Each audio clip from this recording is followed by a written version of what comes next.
here tonight as we're getting ready for the Gulf Coast Indy Racing Series, as we are having a little technical problems. So I do apologize, as it looks like they messed up on the server. So we will get Zach in here and we will get this all fixed. So just hang in there. Unfortunately, I'm gonna have to go to be right back. Zach, up in the booth here. You got a copy there, buddy? Yeah, I got you, Robert. Good to be here tonight at Texas Motor Speedway. Yep, it looks like they messed up on the server again. Oh. So everybody's leaving. So we are gonna wind up going to a splash screen. So we will be right back. So just stay tuned, and it might take up to 5 minutes, possibly 6 minutes, for me to reset everything as we are now live. So, but me and Zach will be right back. Give me 1 second here.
All right, we are back. I do apologize for that, everybody out there watching. But all right, Zach, well, we are back live after a little bit of technical problems here at Texas. We had some rain in turn 1 and 2. They got it all dried up, and then the rain clouds moved over to 3 and 4, and then it rained over there, so they had to dry it there. So I think we look good now. I see the sun out, and they're going to be taking on good old Texas, not the new layout of Texas, but the old Texas. So what can you remember on this track here, bud? Oh man, I love this place. Not saying that the new Texas is bad, but the new Texas definitely has its different feel to it. That's for sure. This track is definitely one of those mile and a half that has a lot of character, as I would like to put it. It's lots of bumps, pretty worn surface here also, and it really makes for some really good racing. And I expect a heck of a show here with these DW12 cars. This is one of the places I've actually enjoyed the most watching past IndyCar races here. I just really remember, I can't remember what year it was, but it was the year Graham Rahal won here. He battled with like Tony Kanaan, James Hinchcliffe, and it was such a good race to the end, and 3-4 wide at some moments. I don't know if we'll see that here tonight with the DW12, but we'll definitely see a bunch of 2 wide and maybe some 3 wide moments. So it's definitely got a chance to put on a heck of a show, and we'll just see what happens here as qualifying has started here, and we're about 2 minutes in, and so far we got Josh Garner on the pole. Yeah, he was fast in the practice before it rained, and then he was fast in practice again before it rained, and now he's fastest now. My question is I don't know what the league and the reasoning behind it, and you probably don't know either, Zach. Maybe somebody can try me out on Facebook, but what's the difference from running these cars on the new layout compared to the old layout? What would make you make that decision? The big difference is 1 and 2. And also just the smoothness of the surface. The surface is super bumpy right now. Right. So, holding it wide open, which these guys are going to be able to hold it wide open, but it just makes that a little bit harder. And coming from, my stock car background, right. 3 and 4 is pretty much a straightaway right now.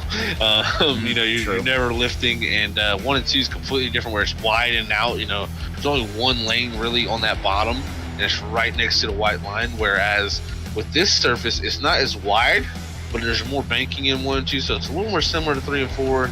So, nothing against, like I said, the new Texas. I think it has a chance to become something greater as the track wears out. And hopefully the groove moves from the bottom maybe a little bit higher up, and we can get some multi-groove racing going on. Right. But at the moment, it's kind of a one-groove racetrack. But with these Indy cars, too, I imagine it's going to be right around the bottom, right there, shortest way around, staying wide open on that gas pedal. And I don't know. I think we could put on a heck of a show here tonight, though, because of those bumps also. So it's going to affect following and just, the chance to maybe make a second groove work, as actually Sean Garrett, the 17, jumps to the top of the board now.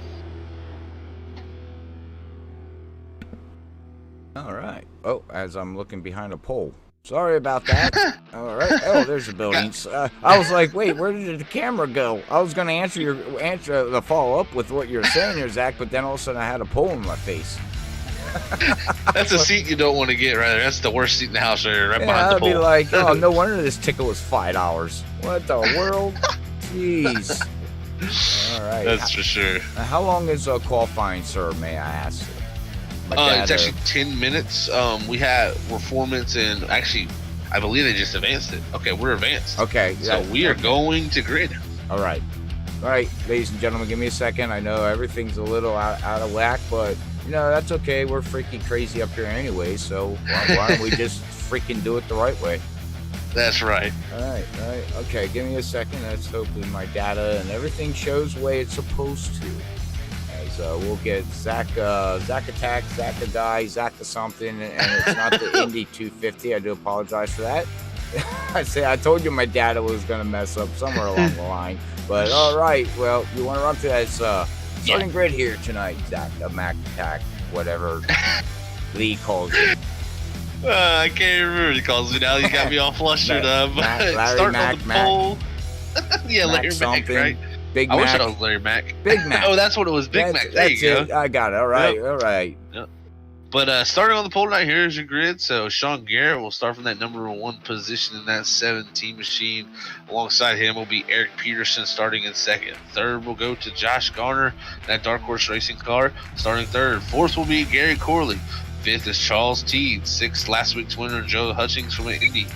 Seventh is Josh Apollos. Eighth is Cody Bullock. Ninth is Bill Schwabauer. 10th will go to Todd Schneider. The 11th position will go to Simon Grills. 12th is Brandon Pasalacqua. 13th is Lanty Mills. 14th, Jeffrey Duncan. 15th tonight is Joe McAdory. 16th is Nicholas Winook. And I believe we'll have in the 17th position Benjamin Combs. And in the 18th position, Max Davies. All right. That is going to be your starting lineup here tonight with Gulf Coast IndyCar Series. And bring this down here as we get ready to rock and roll in Kool-Aid style, I think. It's going to be old good Texas two-step tonight. That's right. Yeah, well, hopefully everybody's enjoying the stream here tonight, and the quality and the image and the stream looks good on both platforms of Facebook and YouTube. As the past couple days here in the Freaky Fast office, we have a new monitor. We have another monitor hooked up for just the stream page showing. I mean, I've done a little of upgrading here, Zach. Yeah, definitely have. Freaky Fast is always on the cutting edge, right, Robert? What did Brian say last night after the stream? I built 2 computers and Robert's on his 5th. Always a technology upgrade here at Freaky Fast. And actually, this is unfortunate, but Eric Peterson, who's reconnecting right now, I noticed this server. He second place qualifier there. He actually got disconnected through a throughput, as we like to say in iRacing, and that's unfortunate for him. So hopefully he can get back onto the pit road and start from pit road at least before these guys go back green. Or go green. They ain't going back green. We ain't green yet.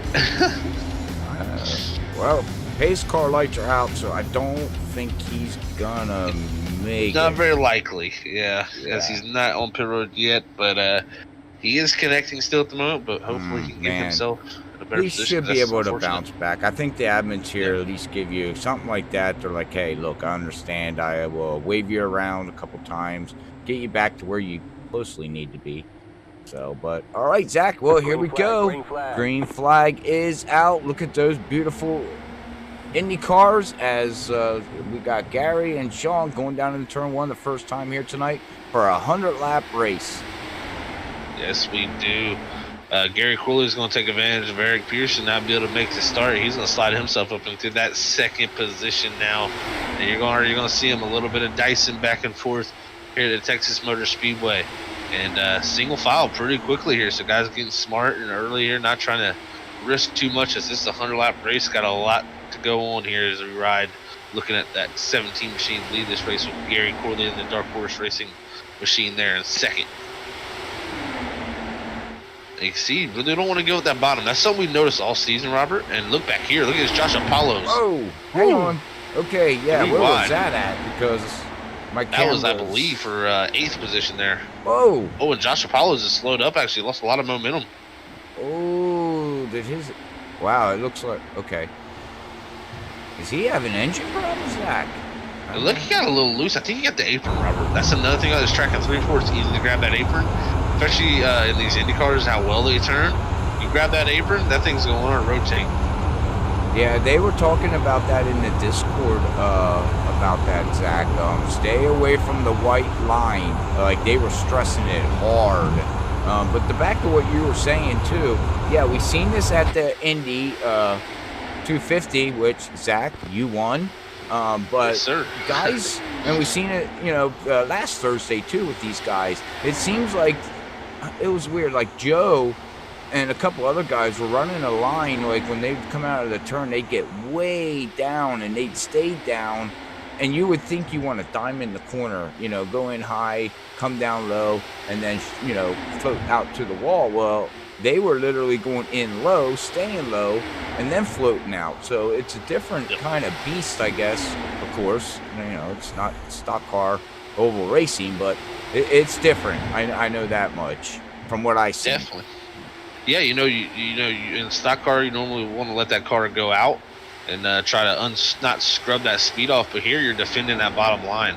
The shortest way around is king here. Oh, you see Josh Collins again on the apron there, and we're going to go up to the battle here now. Joe Hutchins moved himself into third. Look at Charles T battling with I believe that's Josh Garner. Yeah, and there's a caution, guys. And we got Max Davies and Bill possible in this.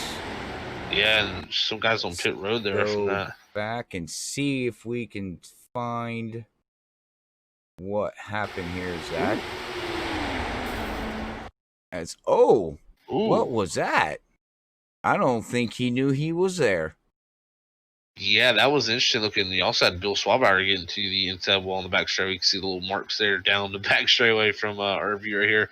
But Max Davies for a wild ride, and I believe that was contact from. Well, this is Mac. That would be Bill. Jeffrey Duncan. Oh, is that who that was? Okay, I do apologize. It just shows my data. I'm hoping is updating right here. I think it is because it says that Bill was in something too. Yeah, that was an interesting, little incident there.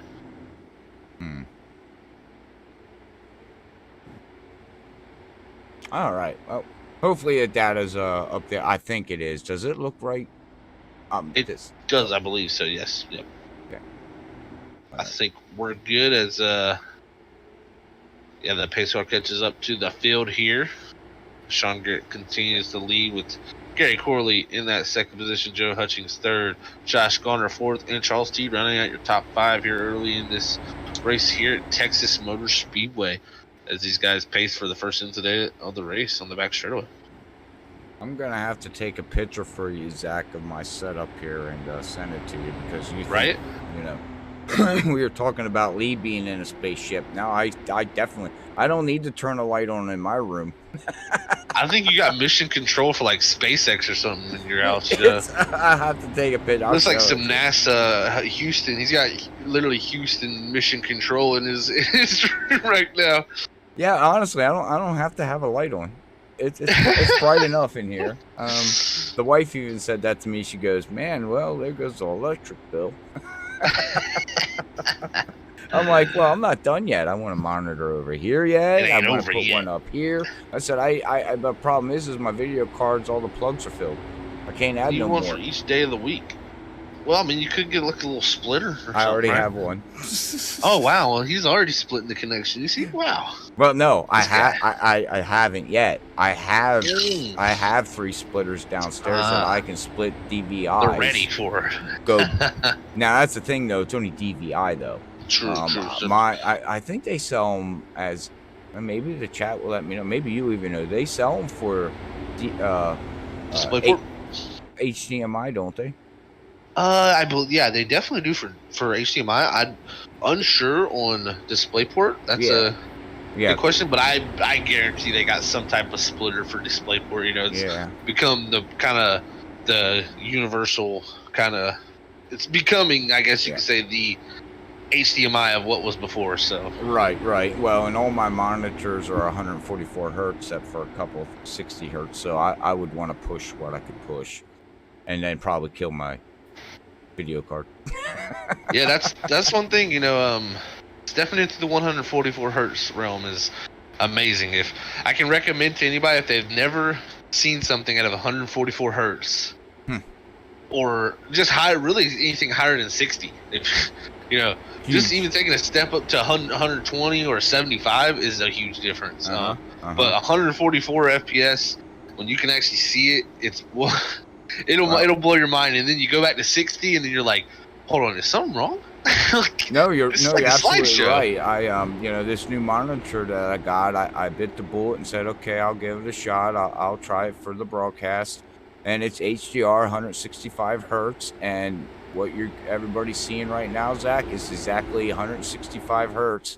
With HDR turned on, and I can tell you this much to anybody out there, I have 144 hertz monitors, and when I got this with HDR, my wife said to me, I sat here for about half an hour in iRacing going, oh my god, the colors, Oh my God, I didn't realize that was red, like Yep. red. You know, it wasn't faded out. Like it You can was. decipher different colors a lot more with Oh my. HDR. You know, the high dynamic range is just it's amazing, especially when you have a picture with a lot of blacks in it.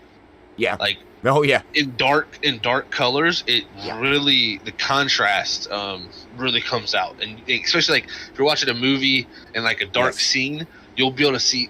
It's so crazy. It's so realistic looking, almost like what Yes. your eyes would see in that real scenario. So Mm-hmm. they're getting amazing with monitor technology and picture technology, and it's sooner or later it's going to be like looking through your eyeballs. You know, Well, almost even better probably. watching this, I watched a YouTube video today on this thing, and I'm like, this thing looks better than my freaking 65-inch screen TV downstairs. Right? Yeah, Like it's a freaking YouTube, monitor.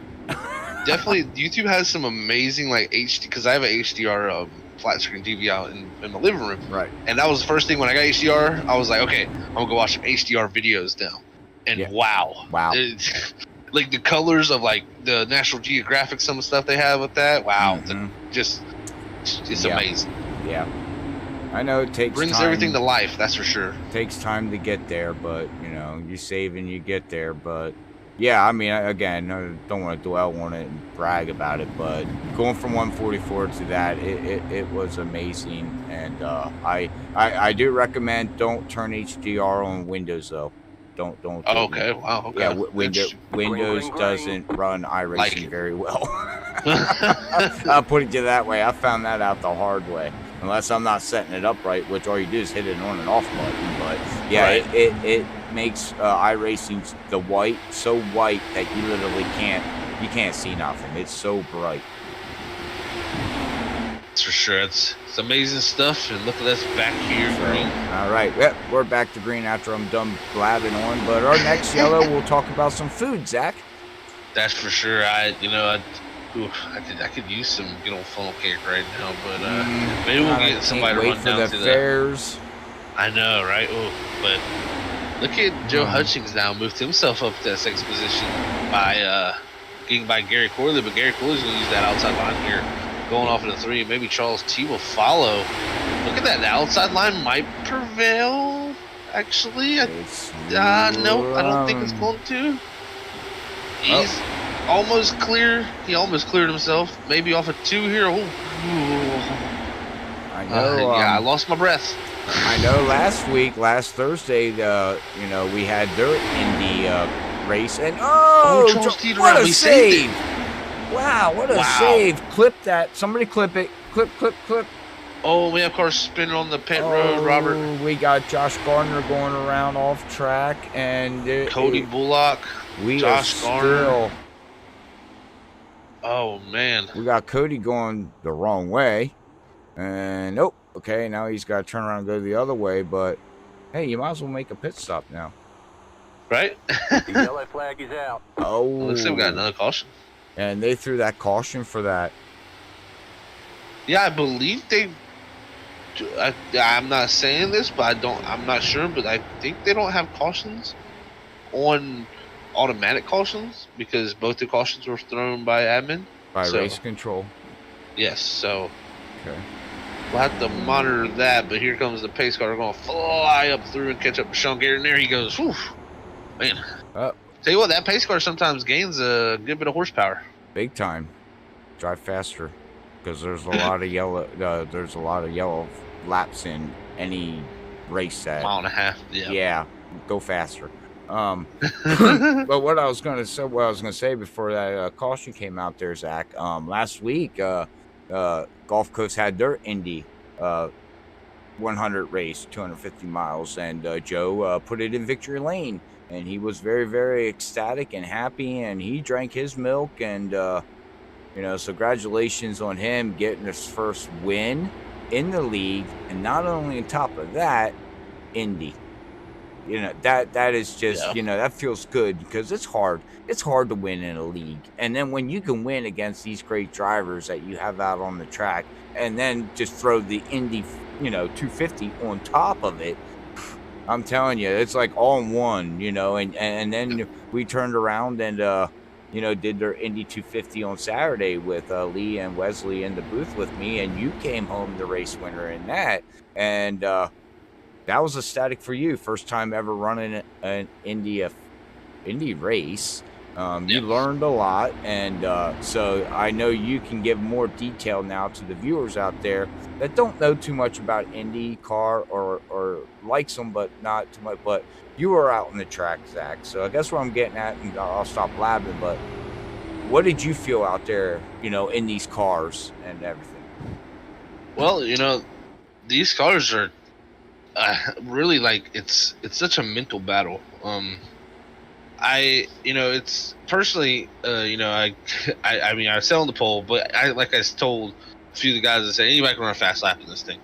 Like that's just being smooth, not scrubbing, being very precise on your inputs and, not giving up that speed through the steering wheel. And personally, you could put a rookie in these cars personally, and they could go fast if they just did it right a certain way. But when you get out in here with the other cars on the track, that's what blew my mind. Qualified on the pole in that race, and I immediately was like, okay. As soon as we got our first caution, I was like, I want to go to the back, and I just want to ride because I never experienced, I've run a few Indy 500s with the DW12, but I'd never drove the newer IndyCar. I'd had very limited experience in the IndyCar, so I wanted to go back there, feel out the field, kind of let it, slowly attrition build up to where I could be in a good position at the end of the race with, a fast repair and a clean car to put myself in position to win that race. And luckily it all played out for me. Usually sometimes it doesn't do like that. Your plan comes in a race and it gets completely destroyed 5 laps into it. But, learned a lot really in these things. The coolest thing I probably learned in it was the in-car adjustments. You playing with the roll bars and the weight jacker. It's really, really fun because, coming from my background of building setups and stuff for Rotor Pro, for my drivers at Category 5, it's just cool to have that chance to affect your car from inside of it with the adjustments. And it really changes it. I mean, even for qualifying, that was a huge thing, I think, playing into getting the pole, messing with those adjustments to find exactly how much front turn I needed to get that pole and not scrub the speed with the lesser amount of wheel. So right. There's so much you can do in these cars and play around with, but also it's just the mental game of at any moment you can get passed by any car, and you gotta pick and choose your battles. Mm-hmm. Like that race, the whole plan was to survive, and I think I pulled it off pretty well to get to the end and be in position to have a shot at it. And then from there, from the last 5 laps, it was pretty much never lift, and hopefully where I stick my nose doesn't close up, and hopefully I end up on all 4 wheels and then crossing the yard of bricks first. And luckily I did that by 13 thousandths of a second. And man, it was an intense race, especially just with the strategy and everything, pitting, and it's very, very fun. I got a newfound love for it, kind of like. I didn't think I'd be that good at it personally, and I was kind of surprised how well it suited my style, and it was kind of mind blowing. Trust me, when I crossed the yard of bricks first, I was like, wow, this isn't supposed to happen. Getting the pole is one thing. That was like, wow, I'm so happy I got the pole that, I just ran, especially by, I think, 200ths, which is a considerable margin in these cars, especially around Indy. And I was just so ecstatic to get the pole. From there, I was like, whatever I get next is a bonus. And, man, lots of practice, though. That's one thing I took into it. Like, if you want to do good in a race, you got to put the practice in. Right. And it's kind of reiterated that to me that I need to start practicing for my Cup Series stuff. Because as soon as I practice for Indy race, I do pretty good. So I definitely I gotta stop taking for granted like how well you're going to do, and put it in your own hands by practicing. So that's another thing I learned this past week with these cars. Practice makes everything. Makes better. That's right. That's right. All right. Well, thanks for that insight there, Zach. Much appreciated. But we're getting ready to go back green here as the pace car is going to come out turn 3 and 4 here, and we're going to get ready to set these beasts to high speed here at Texas Motor Speedway. Green flag is out as Sean and Joe are leading it down into turn 1, Zach, side by side all the way down. Here we go, ladies and gentlemen. Yes, they are side by side with the 17 and the 9. Also got the 16 of Simon Grills coming into factor there now into that third position as he's following Joe on that high line. See what happens here as they go off in the 3 and 4. Joe a little bit ahead entering the corner, but look at that inside line come back. As I said, shortest way around usually prevails in the IndyCar. But I tell you what, the outside line doesn't look too terrible. It looks a little bit considerably better than past weeks. Ride along with Simon here on board, but again, there's that low line. You know, you're sticking way down there. I'd like to know. I'm gonna have to have a talk with somebody out here, Zach, because it's just amazing how that line. I'm learning stuff watching these guys, like running down there. Just doesn't seem. I don't know where I'm getting at it. I'm just amazed at it. It's amazing the car can stick entering that low. Yeah, they're not opening the corner up, and you know that's downforce. Downforce. These cars are very light compared to what a stock car would be that normally races around this oval, and you can enter right down there below, especially in the clean air. You know, Sean out front with clean air, his nose is turning way better than what other guys would be in this back of this pack. And you're gonna see big run from actual Joe Hutchins here down the back straightaway. Actually leads a little bit into 3, but Simon Grills and Brandon Passalacqua there in 3rd and 4th, they're running that higher groove as the two up front battle side by side. And man, oh man, it's like I said, I think the outside line's got a little bit more mustard tonight. It's just you're able to squeeze that little bit more out of it. Oh, and Simon Grills. Oh no, look at that. Gary Corley about hit him. And you know that right there is really loose. I think they're loose. Is the only thing I can think. We got another caution. Caution is out as Simon will go back on the replay here. Let's see if we can see. Oh, he went down. What? And he came out of turn 2, Zach, and went down into the wall like his wheel broke or something. And then I don't know who that was trying to avoid somebody. Gary. Okay, it was avoiding somebody and almost. Well, that was actually the same case. Just some loose. Both of them got loose, darted down to the bottom, and that's actually the second time I've seen that. With Bill Schwabauer having an incident earlier, right into the inside wall, just like Simon Grills. So a little bit of snap loose off of 2, and you've seen it. That's another thing. I did a little practice, just practicing with my Category 5 teammates to bring up the last race in Indy.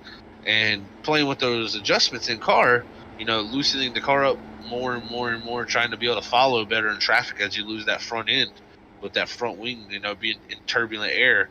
It's pretty interesting that, I went too far one time, and when these cars snap, it's not, it just happens. It goes like crazy. It's literally like you have no control of catching it. It's almost you have to be perfect to catch that car, and it's almost impossible personally with how on edge. So what adjustments did you do to make it do that? What were you playing with?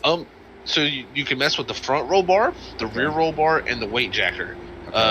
Really, it didn't mess with the front roll bar. I was going to say I'm totally lost now. What's each one do? The front roll bar, the stiffer it is, actually the more understeer you're going to have, which is tighter. Okay. That means the car's going to be more tight. But also, I didn't really mess with the front roll bar as we were running a 6 with the Indy race on the front roll bar. Just didn't want to mess with it too much because the more you mess with that front roll bar, the more the car rolls, and I think that takes away from aerodynamic performance, in my opinion. You want a little bit more of a stiffer, more front end surface for that front wing to work. Planted. Okay. Yeah. Okay. But I was messing mostly with the rear roll bar, which the stiffer you make the rear end, it's the opposite of the front. The stiffer the rear end is, the more loose you are, so you get more oversteer. So if you soften that rear end up, think about that rear end wiggles. That roll bar is, how your weight transfers from left to right. So the softer it is, the more the car can roll in those situations. But the stiffer the car is, you can have it's quicker, but it also snaps real quick. If something doesn't give, then it just goes. You know what I'm saying?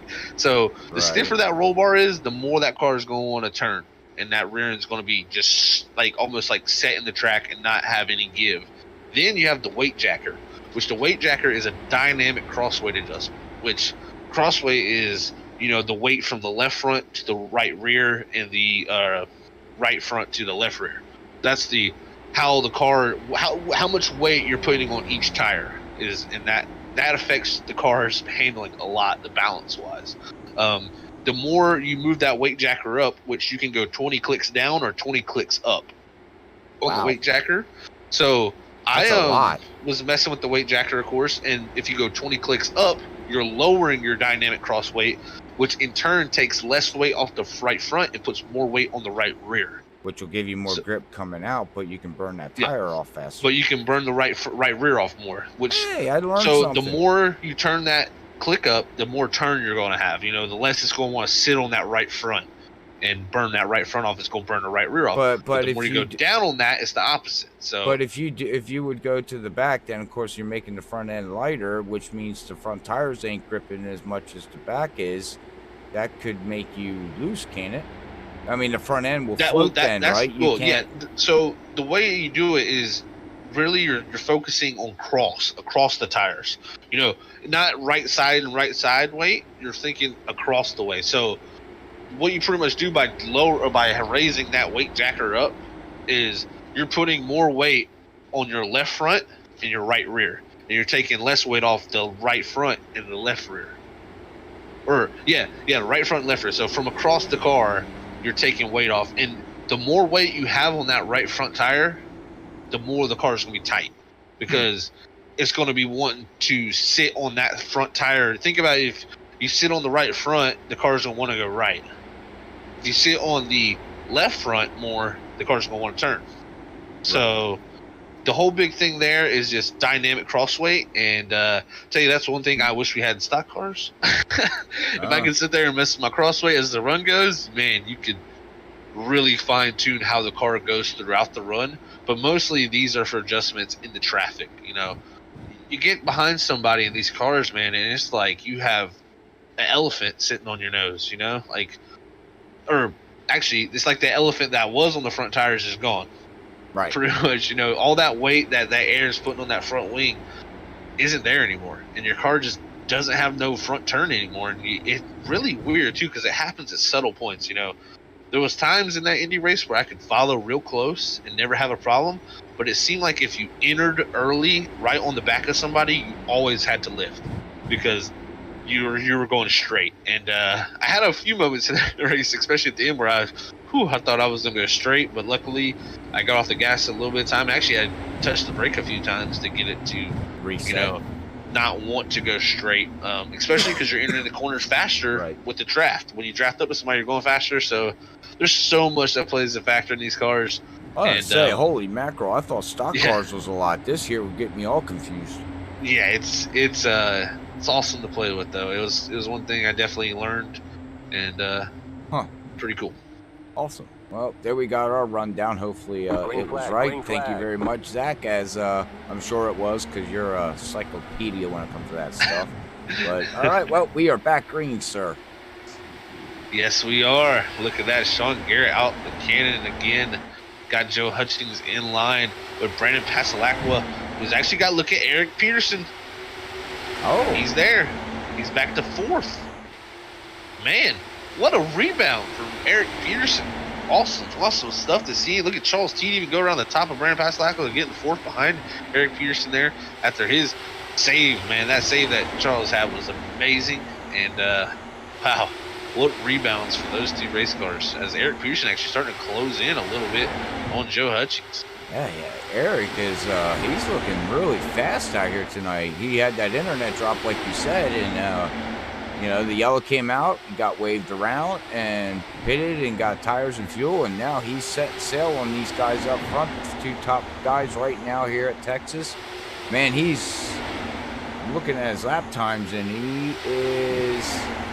No, well, he's as fast as the leader, but that's about it. But you can definitely see, if you look at Joe's lap times last time by, we'll see this time by, but you can always tell by the lap times when they're in the draft. Because, okay, now we got Sean that put down 29.1, Joe put down, 24.1, Joe put a 24.2, and Eric put a 24.0, so... Just that little bit of draft is what I'm getting at is that you can tell he's off the gas just a little bit, as holy mackerel, let there be sunlight. True, here comes the sun as Joe Hutchings. He's trying to get some sunlight for the front for that lead. He's trying to find the sunlight there. And Eric Pearson, though, doing a great job following behind him. And really just, like you said, you can see the times pick up. And look even behind them, Robert. Look at Lancey Mills. You can see there in the background, that pink car. He's making a pass. Brand Passalacqua. Ooh, they almost took Brand Passalacqua's wing off. But you'll see Lancey Mills there move himself up into that 4th position. So great run here so far. We have a car loose, and I think that's Joe. Sean. I think, that's the leader. That was the leader, Sean. Oh, apron. My The apron got him there. Oh, yellow flag is out. Let's go back and watch this because that was crazy. Leading the race. And oh, yeah, he was way down there, Zach. Way down there. You know, that's a dynamic crossway adjustment right there, as I like to call it. Yeah, getting way down there and hitting the apron, that just basically I call it de-wedge, but it made the whole car just loose. I mean, like you explained, you know, there's nothing you could do. Once you got down there, that car had no grip no matter where you were going. It was coming around. I do Definitely like that paint scheme though. That's beautiful. Nice paint scheme, Sean. But look, he didn't hit anything, Robert. That's the big thing I noticed. He was pointing straight at the wall, and then he just ripped it back to the right, and luckily did not touch anything. And I'm gonna tell you what, not to touch anything with the IndyCar going that fast, and spinning around like that, you're counting your blessings right there. Look who took over the lead. Wow. Yeah, Eric Pearson. And you're gonna see Joe Hutchings come down pit road with Lancey Mills. And a few other guys, if I can get to them again. Lancey Mills, Nicholas Winook, Benjamin Combs, John Garrett, Gary Corley, and also Jeffrey Duncan. So a bunch of cars electing to pit. I know these other guys, most of them have pitted. Let me pull that up real quick so I can get a look at that. And yes, so yeah, pit lap for Eric Pearson and Baron Passalacqua was on lap 7. You got Charles T pitted lap 16. Josh Garner was 17. Todd Schneider 16. Josh Apollo is 26. And then you'll have Joe Hutchings coming out in the 7th position there, as he was the guy to lead them out of pit road this latest time on lap 37 here at Texas Motor Speedway. So differing strategies being played out here, man. Yeah. Both guys, Brandon and Eric, like you said, lap 7. So they're looking at doing this maybe one stop. Yeah, that's a good question. Well, looking at it, they're only running 50% fuel load, just so you know that. Yeah. So I don't know where that tallies up as. You know, what can they get? Maybe about 20 laps, between 20 to 30 laps on a tank of fuel. Do you think somewhere around there at 50%? Yeah, I'd imagine around 30. 30, but trying to think back. Yeah, I was gonna say you did Indy. How was your fuel mileage? Not very good. It was like 20-something laps, which is a 2.5-mile racetrack. So right, you gotta count that in. Being a longer racetrack, and so yeah, that's interesting. Wish I did know exactly what number here. But we'll have to see how it plays out. I mean, with all these different strategies here, I think it's going to be very interesting. All right. Well, anybody out there in chat, I'm sure we got league drivers out there watching. Let us know on YouTube or Facebook what you're looking at fuel mileage, unless you don't want no one to know. And you know, drivers and your spotter and pit crew guys are like, shh. Don't tell them. Yeah, don't. We got plans out here. We got plans. Don't tell anybody. Don't pull my rabbit out the hat yet. That's right. But yeah, if you're on Facebook, also don't forget to hit that bell button here on this live feed here with Gulf Coast. We do much appreciate it, and you can like the stream and share it to your friends and family out there, and show them what you're interested in, and when it comes to iRacing and what iRacing offers everybody, from road to dirt to God. Soon we're gonna have spaceship. So we have drag racing. They got everything. Yeah, it's gonna be. We'll have boat racing next. Watch. You what? Oh, that would be so fun. That would be pretty awesome. Actually, I would yeah. love. I mean, I would still a love. steering wheel, right? So. Could you imagine the graphics and this what you would need to run with water splashing in your face? That would be so freaking cool. But yeah, maybe they'll do that after they figure out the weather with rain and stuff. They'll be like, well, we're driving on water with tires now. We might as well just build boats. I think that's going to be the next thing coming in iRacing, to be honest with you, Zach. I think in the background they're working on probably rain for road course racing. That would be so awesome. Red flags that you'll be able to set up in the server. If it rains, you get a 10-minute red flag. It's up to the league owner how long you want to sit. And, you might have people get a red flag if it rains and you have it, say, set for 25 minutes. Well, heck, man, that gives people time to get up to get something to drink, use the restroom. You know what I mean? Because we're sim racers. Changes the racetrack, too. Wash the rubber off the track. That too. Yeah. There's multiple different things with aspects of weather for sure. And I would personally, if they bring weather, you're probably going to see some Cup Series races in the wet on the road courses. That'd be so because cool. that would be amazing. Windshield wipers going.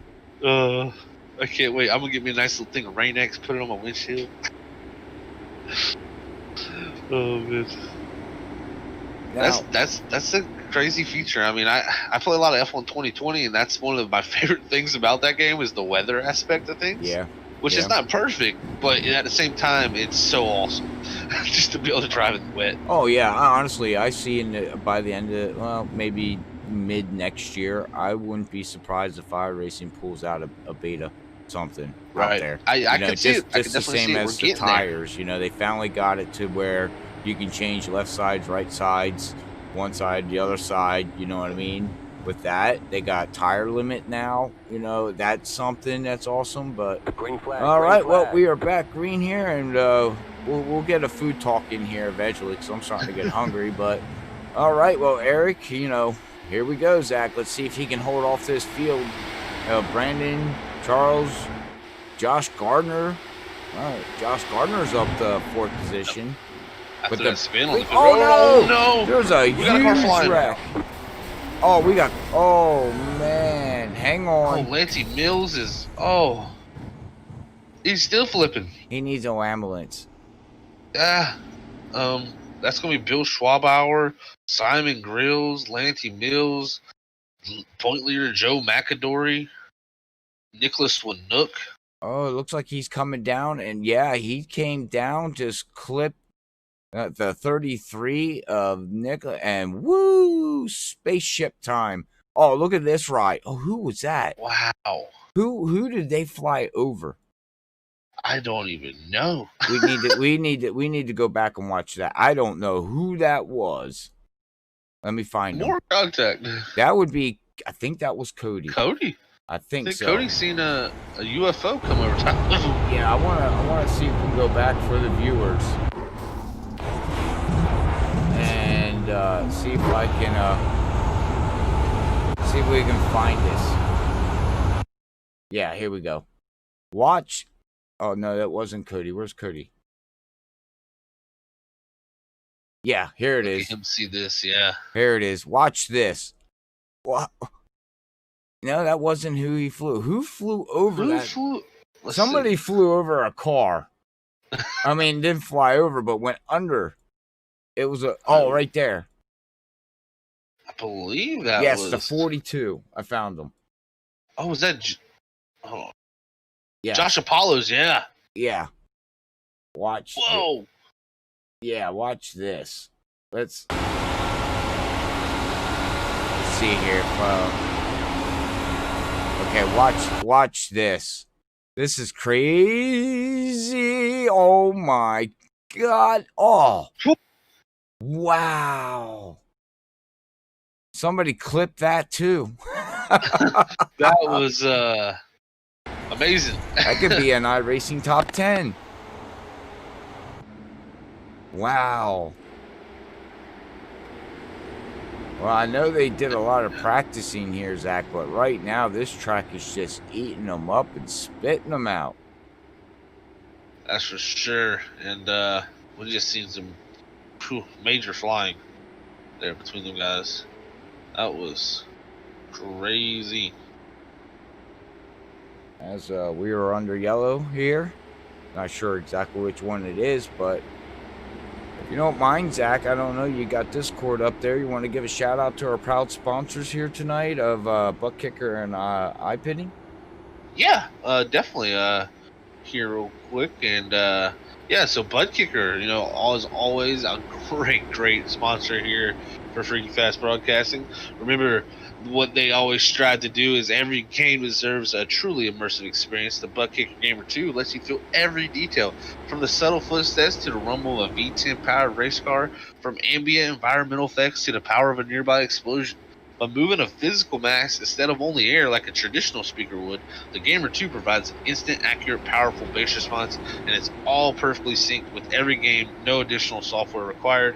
And I know we have a lot of people who have, bought Butt Kickers from, watching the broadcast here and stuff. So thank you for the support, to our sponsors as always here at Freaky Fast. And if you ain't seen Butt Kickers, definitely go check them out, because, man, what an amazing sim racing product that is. That'll bring your sim to life, as I would like to say. Huh. And we also got to give a good shout out to iPitting, which iPitting board is a web tool designed for iRacing teams. It helps you create an iRacing series board for all your teammates. It provides all your teammates a clear vision of every data they need to see: schedules, results, championship points, standings. It's all great help for your team, and a community manager which can use your tool to know and share to your social medias your team achievements. So definitely check out iPitting. They're a great supporter here at Freaky Fast. And man, oh man, we can't. We got some great sponsors. I couldn't get the words in my mouth. Sometimes I'm tongue tied. But man, oh man, we got some great sponsors here, Robert, and we're proud to bring them to you here every night. All right, that is correct. And also, just want to let everybody know, if you're over on the Facebook side of things and watching us, if you go to our Freaky Fast Broadcasting's Facebook page, you can see a link, and we do got merch now. So you want to go check out some Freaky Fast merch. If you got a wifey or a girlfriend or, a fiance, or your daughter, you can go get them, socks, purse, phone cases, things like that. If, for the gentlemen, Zach, we got hats, we got t-shirts, which sitting here right now, I'm wearing my Freaky Fast t-shirt. And Nice. yeah.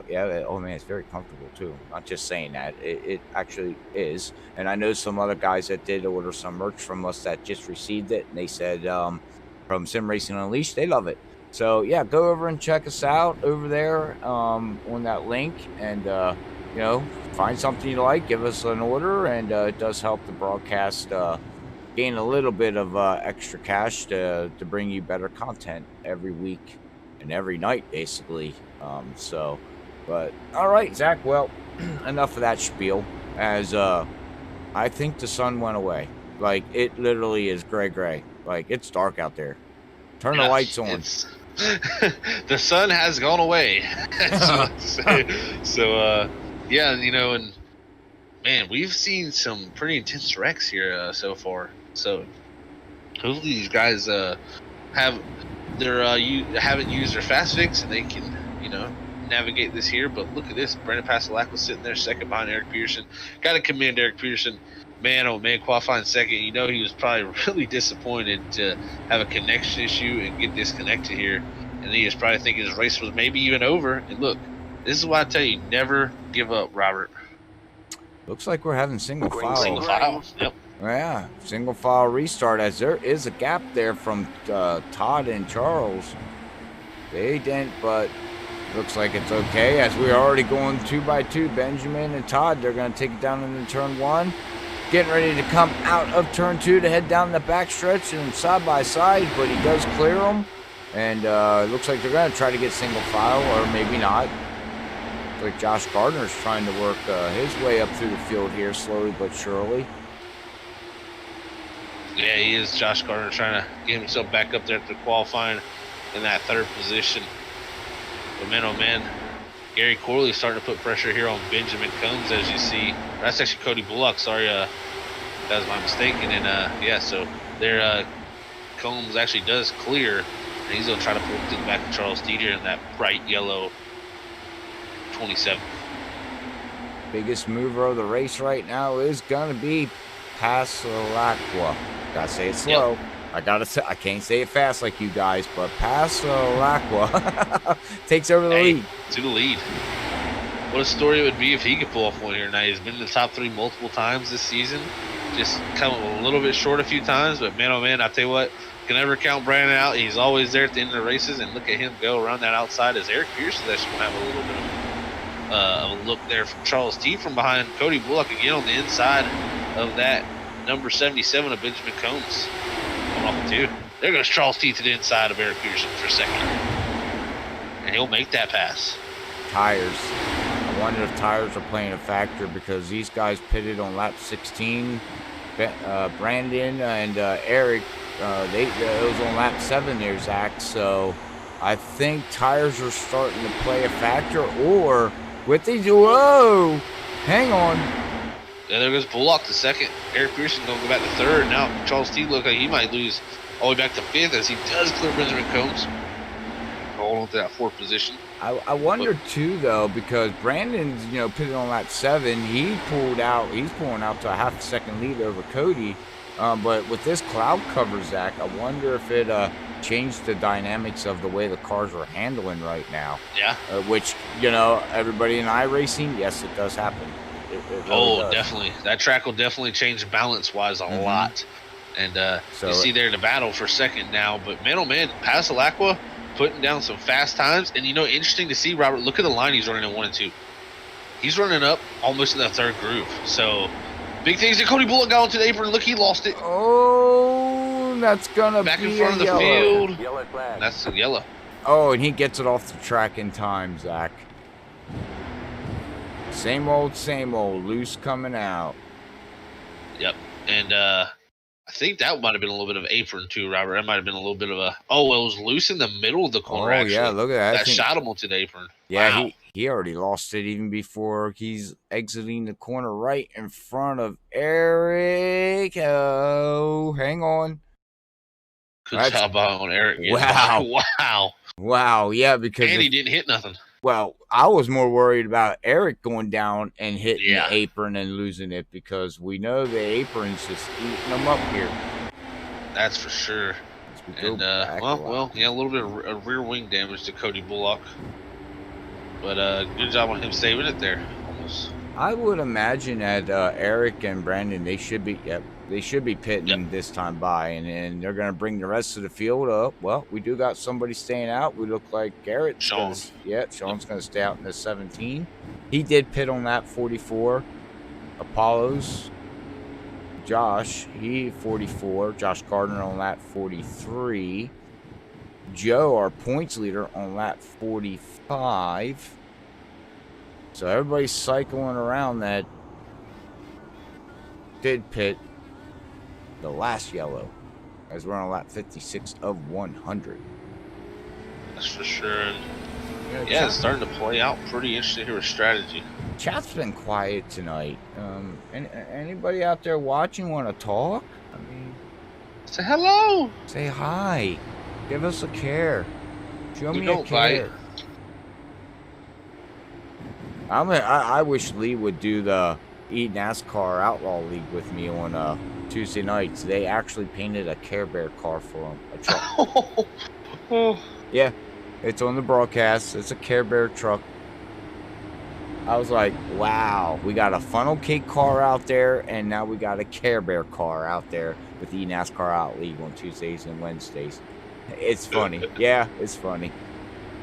They did it for Lee, and now we don't have nobody. Oh, hey. Oh. Zach says we don't bite. That's right. Okay. Good deal. We don't bite. We're not vampires here. That's right. That's right. Yeah, it actually looks like top 3 stayed out here, Robert. So you're going to have that 17 is Sean Garrett, at 12 of Josh Garner, 42 of Josh Paulos. And, well, that's an interesting call by Cody Bullock doesn't, and Cody Bullock stayed out. He's in 4th. He doesn't have a rear wing or a rear engine cover. Well, maybe he's coming in this time by, but I'm looking at Josh in the 42. he came, he pitted on lap 44 or 43, and now he's come in, and so has Joe Mack. He comes in that 4. And don't count him out. Wait till the end of the race. You know how he is, Zach. He's gonna. He'll be there. He'll be there. Don't worry. If you don't get caught up in something, he'll be there. Yeah, he'll be there. He'll be side by side battling for the lead, probably with 15 laps to go. That's been his calling card this season. That's for sure. Macaroni knows when to show up at the right time. Oh, there we go, Bobby. Hey, thank you. Welcome, Bobby. He's a milestone follower. Nice. We got a mouse. Oh, Brandon Colley's finally tuning in. Our PR. All right, now I feel so much happier. Everybody's coming in and chatting with us, Zach. We feel he said I said something back about macaroni, and I brought the fans in. I'm a big fan of macaroni too, man. Homemade though. Not store-bought. Oh, definitely. Oh, yes. There's nothing better than homemade macaroni. My wife won't do box crock pot macaroni is the best. Baked macaroni. Well, yes, yeah, definitely. Big fan of that too, Robert. Man, I could go for some. Mama makes it best.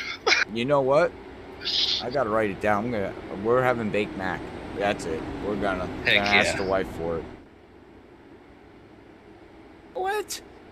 Brandon, our PR guy's not doing his job, Zach. He's out there playing PGA 21 and lost track of time. He's playing golf right now? What? What kind of stuff is that? Play golf and put us on your phone. I mean, come on, man. Come on, got the technology. Wait, he bought a new laptop for broadcasting. So, Brandon, you can't give me nothing that you don't have a computer and a laptop that you can do one both of them at the same time, because he bought, instead of moving his computer like he did sitting outside, Zach, he decided to go out. He said, screw this, I'm going to buy a laptop. So he went and bought a gaming laptop, like a very expensive gaming laptop for broadcasting. I'm like, huh. How about this guy? Someday I gotta get in the booth with good old Brandon. He's a smart dude. I'll tell you that. Yeah, he's good. He's a good guy. He's a good guy. Yeah, we catch him every Monday night at Freaky Fast with eNASCAR Alley. But all right, well, we're going back live here as we're done spieling ourselves again under yellow here, and we're going to get ready to go back live on lap 59. Yep. We'll be completing 59 here, starting lap 60. So it's getting 41 to go. Yeah. It's just about to start popping off here. Crunch time, baby, crunch time. And Brandon's catching all the smoke. Just pops in and we're immediately on him like that. That's how it works here, Brandon. We're on our stuff in Freaking Fast Broadcast. We don't give nobody a hard time unless we love you. So, pace car's off. We love you, man. We love you. But all right, pace car's off, Zach. Green flag is out. Here we go, ladies and gentlemen, here at Freaky Fast Broadcasting. Yeah, look at Sean Garrett again. Remember, started on the pole. He's been great all night on the restarts. Look at Pasalacqua up to second. Man, oh man. I got to say, Brandon's been on it tonight. Let's see what he can do here. Let's see if he can reel in that 17 as the battle heats up behind him with Josh Garner, Benjamin Combs, and Eric Pearson. Wow, Sean is he's he gone. stepped his game up tonight. I was gonna say he's gone. That start, he got a really good start over the field. But here comes Eric there in that 36. I don't remember calling his name in any race, so I'm assuming he's a rookie here at the league. I believe Eric's been around for the start of the season. Yeah, I clearly remember his name. Okay. I definitely he's been a guy right here. He hasn't had the greatest runs, but man, oh man, tonight that's all changing. As Benjamin Combs starting to put pressure on Brandon Pasalacqua. And look, the different lines are starting to come to effect here in 1 and 2. And what I'm seeing is maybe it's a little less loose up there top where the bumps are less. So I think these guys are trying to navigate not in those bumps. Yeah, especially on your force feedback in your wheel. If you hit them bumps, you do feel it. And yes. You feel it get loose, and whoa, as Benjamin goes way up the track. But what I was saying is that you feel it in the wheel, and if your wheel gets loose, sometimes it It's like real life, you know. Go down the road and hit a bump and lose force feedback in. Well, your car don't have force feedback, but just get, you know, that Just lose all feeling. Well, I call it the weakness. You know what I mean? Yeah. It's no Wheel more. weight, I There's guess no you more call it, power too. steering there, and your car's gonna go wherever it wants to go until it decides to go and grab, and that's what happens with these guys. Oh no, Charles D. I just caught that. Oh, we got. Oh, hang on, ladies and gentlemen. Charles T just got demolished. Yeah, I think that was actually him and Gary Corley. Gary Corley off of 2 there got a little loose. Or Turn maybe 2 not, is actually just checked up a little bit, I think. that what happened? Okay, well, we'll watch here on Freaky Fast's instant replay.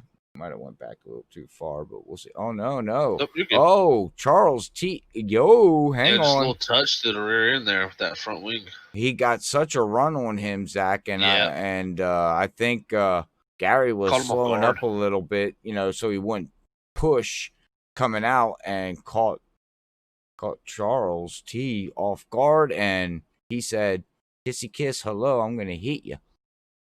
Yeah, and hopefully them guys got a fast repair left, because man, oh man, if not, that's heavy damage on the 27 and 7. That would be the end of the race. Oh, for them. looks like Charles T does have his, and I believe Gary Yeah. does on his too. So Yeah, let's see what's both going them on will with have to reset. But I think Charles might lose a lap, unfortunately. Oh, you think so? Yeah, because the pace car right there is he ahead did of him. not get out of pit road in time. So yeah, he's gonna have to fall back to the field. You can see him coasting down there on the apron.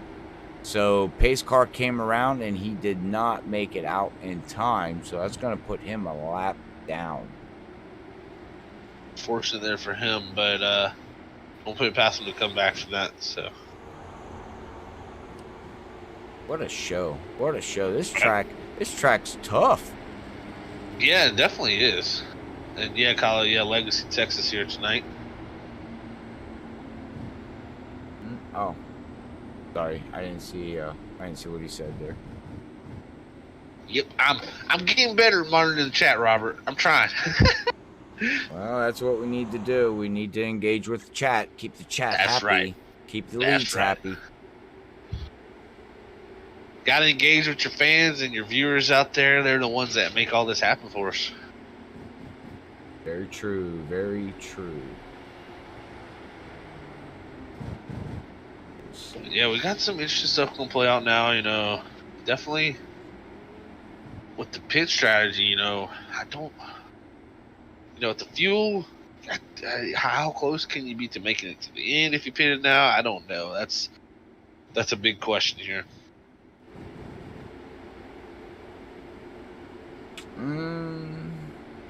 Yeah, I don't know. 50% fuel load.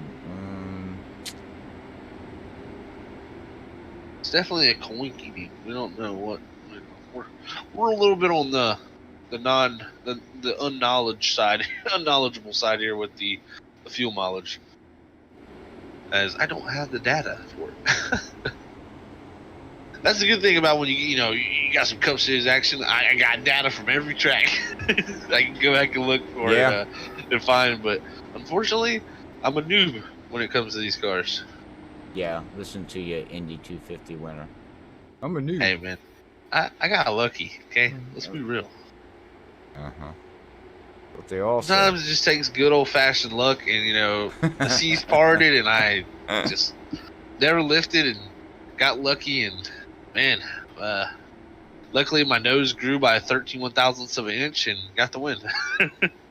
And the money. Yeah, that too. Never actually. I think that's the only race I've probably ever won for money in all of my time in sim racing. Really?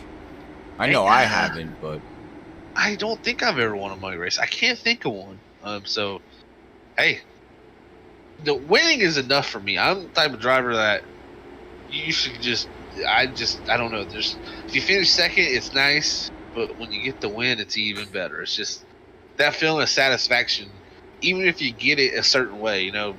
Winning at Daytona, I wish sometimes you could hear right as soon as I win what my reaction is, because I'm probably one of the biggest reaction people when it comes to that. I scream and yell and slam my feet and beat on the wheel and like, good God, this is a $600 wheel. You need to quit. You know, I be was gonna nice to say, it. no wonder your wheels stopped working.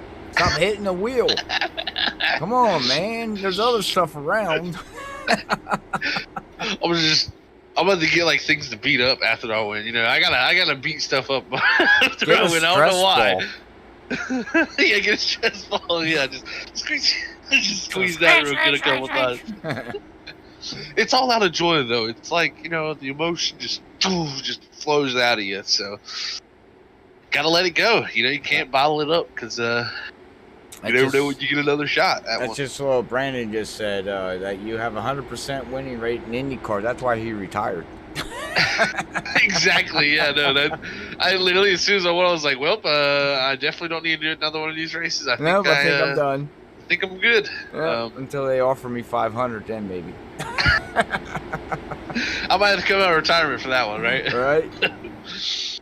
Oh man, racing for $500. Yeah, no, I wouldn't. I'd have a heart be, attack. I wouldn't want to be on the track. That would Yeah. just be nonsense. People Definitely would do would stuff be. they shouldn't be doing. That's for sure. You know, when you get a little bit of stuff involved like that, it's just. Oof. Oh boy. All right. Well, we're getting ready to go back green here. Zach, you want to lead them down into turn one, sir? Yes, sir, I do. We'll see how these boys take off here. We're going to be completing lap 69, so we got 31 to go. Look at Sean Garrett there. Pace car's off. Green flag. Let's green see. flag. There's the green flag is out as my keyboard lights up green. The first time I've noticed that in a while. And there he goes down to turn one with Brandon Passalak. Oh, look to take second from Benjamin Combs. What kind of run does he have? Sean Garrett not as great a jump this time. Look, here comes the run down the back straightaway. What can Brandon Passalak do? Is this his time to strike? I don't know. We'll see. Yeah, Sean did not get a good jump like you said that time. Brandon Passalacqua, he timed that perfectly there. And, you know, going back to what you're saying there, Zach, with your keyboard, mine does the same thing. Right? So. I never noticed it sometimes until, like, I looked down for a second and I was like, oh, that's the green. Oh! You see what I see? That? Somebody just murdered the wall. I think he's right there on the inside. That thing was Josh Apollos, if I'm correct. Oh, yeah. Yeah. And he's off track, and it looks like the race officials are not going to call a yellow on this one. They're going to let him come down. He's off track, heading down the pit road, and looks like he's speeding. Whoa. And that would be a black flag. Very possible there, but it might be race over too for him with that type of damage. Yeah, I don't think he has a fast repair, to be honest with you. We have to see here as he's. Oh, nope, it pops back. Oh. Okay. He's got a fast repair, so. All right. Still got a shot. What do we know? Get back out there quick. Yeah, right? What do we know, Robert? Let's look at second place battle heating up now. Benjamin Combs. He's going to go to the inside of Brandon Passalacqua. But Brandon Passalacqua's had that outside line actually working pretty darn well, man. I gotta say, he's Brandon Gray race right there, running right on that right side's on the seam. Oh, you can see Eric Peterson right on board. That's that aero tight. You seen it? He got really lost the nose there off the corner. I'm watching this. Watch this when they come through the trial. Watch how wicked they have to turn. What? Good. Okay, he didn't do it that time. Okay, that time was pretty smooth. But you notice that the first, when you go through the trial, to go to the start-finish line, pretty smooth. But if you notice this, as we have the leader almost wrecked. But watch when they come through across the start-finish line. When I'm getting at, Zach, when they're coming and get that second turn that you after the start-finish line, it seems very wicked. Watch this. Okay. He's doing it easy now because he knows he's on the stream. He's like, oh, I got to do this right. Oh, no! The checkup from the 11 and then the 36 runs to the back of him. Man, we've seen it live. That would be Josh Garner. Oh, no. Nowhere to go. Let's go back and watch this again here. But These cars look wicked going through the tri-oval. I mean, they don't Yeah. look very settled. It's like a snappy turn. It's like weird. He did it a couple times, but when we went in car, then he was like, "Oh, I'm gonna do it smooth." But That watch really all this. started, as you can see, Cody Bullock. He already got loose. Where to go? Wow, Gary, or I believe that's Todd Schneider went under him too. And yeah, I mean, it's just looks like the car from line there off 1 and 2, and Bullock was just trying to save it, catch it as he went up the racetrack in the 36. It's so hard to check up in these things, man. Like you're going so fast. If you're running wide open, you almost got to slam on the brakes sometimes for guys getting loose or having to lift. So definitely unfortunate there for a few guys. As Brandon says, yeah, F's in the chat. You never heard of that, Robert? No. So in a game, I'll explain it if nobody knows what pay S for respect. There was a video game. I can't actually remember what it was. I think it was like some Medal of Honor game or something like that. And it was like a cut scene where someone had died, and you had to press F to pay respects. And everybody, it became a meme from there. So everybody just says, if you ever see F in the chat, it's people are paying the respect for the person who passed away. So wreck. Yeah, you got to put F's in the chat for when someone wrecks, unfortunately. Okay. It's a kid thing, I guess. It's a younger generation meme. Okay. Yeah, COD Advanced Warfare. Look, Brandon Colley. Look, yep, there you go. See, I knew it was some like FPS or something like that, but I wasn't sure if it was Call of Duty. But yeah, at the end of the campaign, you had to pay F for respect. Press F for respect. So it became like a thing after that. But F is not for respect. Respect is that's why. an R. That's why it became. Yeah, that's why it became like a meme because people are like, "Why is it F?" Yeah, why is it F for go? We don't know. Yourself? We need to ask the Advanced Warfare developers, I guess. I figured we press R for respect, but yeah. Okay. I mean, I guess F is usually your interact button in a lot of like games. Usually the F key is like what you pick stuff up with or you interact with.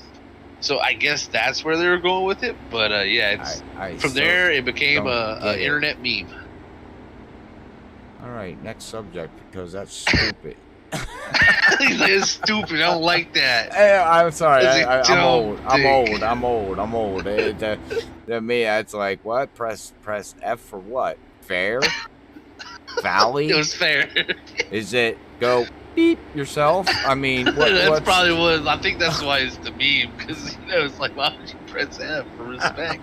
That sounds like the opposite.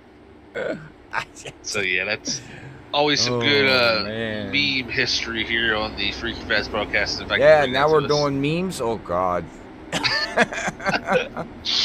Well, actually, Bud Light's looking to pay people to make viral memes for their company. So, never know. That might be my job one day. Hopefully, I get that job. There you go. I'd be a pretty good memer. Then you get to go meet Kevin Harvick. Yeah, true. Yeah, I'll be like, hey, Kevin, can I put a meme on your car? He'll be like, nope. Give them time. NASCAR will let them put memes on their cars. Well, I mean, they kind of did that one time. The Millennial car or whatever he did. That's true. That's true. That one had a bunch of memes on it. That's very true. Very true. Man, looking at the stats here right now, Zach, we only have 9 cars on the lead lap. Yeah, Texas has been brutal. Yeah, this has been a brutal race for these guys. Yeah, it's not been the easiest car to handle. I think for a lot of them, it's really been very on the knife edge. It looks like from my seat. That's something very scary. If this car is ever on the knife edge like that, it's almost impossible to catch. So you're going to see incidences like that with the car a little bit on that knife edge. So definitely interesting race playing out here for us. But I tell you what, it ain't over yet, and we're about to get really freaky crazy, as we like to put it here. Yeah. And freaky nuts, as Robert would say. We got to get. Hey, I'm gonna make. I know what it is. We're gonna bring out a Freaky Nuts T-shirt, okay? And I'm gonna make the design for it. Well, you I'm gonna got make the a little. logos. Go right ahead. Yeah, I'm gonna make it. I'll send it. Look, we'll have something cool coming in here in the future because I want to get me a Freaky Nuts T-shirt just because I love Freaky Nuts so much. No, you do not, liar. I think it'd be funny if it was a T-shirt. I would wear it every time I broadcast. That'd be so cool. Come up with a design, man. Shoot I me will. here. I got something. I got an idea already in my head. I just gotta get to work. Oh boy, just make sure it's no It's copyright. gonna be it's PG. Yeah. Yeah. We're talking about walnuts, okay? Like, not the Uh, other time. Good lord. Back to the racing. Lee Timbo he'd be drilling us for that. But hi Lee, if you're out there. What the? I'm posted. Okay, come. What's he talking about there? Jesus God. Don't break. But oh yeah, McDowell's Dogecoin. Right. Dogecoin car, yeah. Oh boy. Embrace the internet culture, Robert. Gotta give a shout out here to Jeffrey though. Yeah. He's moving himself Hanging in up there in that yeah. sixth position, man. As it looks like he's backing out and doesn't want to deal with it right now, and he's trying Smart to get him. move. Yeah. I think his game is survival. Whoa. Whoa. That wasn't survival though. He almost got ran over.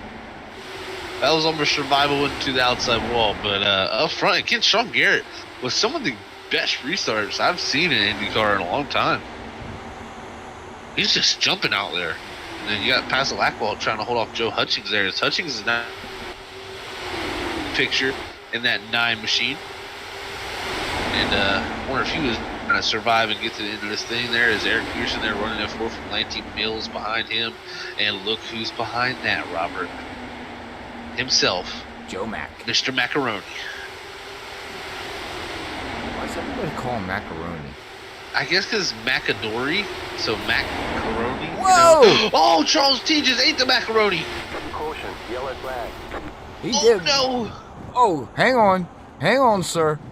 Oh man. Yeah, and the cost is definitely gonna come out for that. Yeah, there it is, and oh, he just took too big of a bite out the macaroni there. Big time. He said, "I want the mac and the Oh. cheese," and then he got ran over by the Oh, what 86. I don't even think there was contact. I don't think so either. I think he Was got he loose? No, what I think happened was he got such a run on Joe that he checked up just a little bit, and then Todd Oh, came up and got him.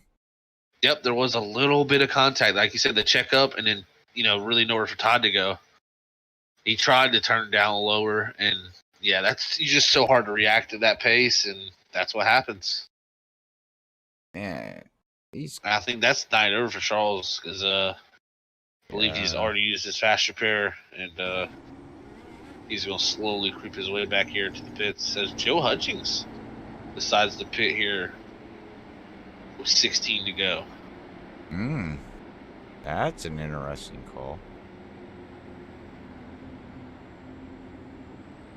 Well, we'll see here. Here comes Joe. And, yep. Unfortunately, Charles T. night is over. Yep. Yeah, that's unfortunate there, and that'll hurt him here in the points tonight a little bit. But Looks like same for Todd, too. Todd's sitting down there. He doesn't have a fast repair. So, yeah, now this shakes up the points, doesn't it, Zach? yeah, it definitely does. Interesting way that this race is played out, man. It's been a really attrition race. It's really come down to who can survive, and I don't think that's over with yet. I think we've seen Sean Garrett be out front for most of this race and have great restarts and look really quick, but he's had some big moments where he might need a new fire chute after this race.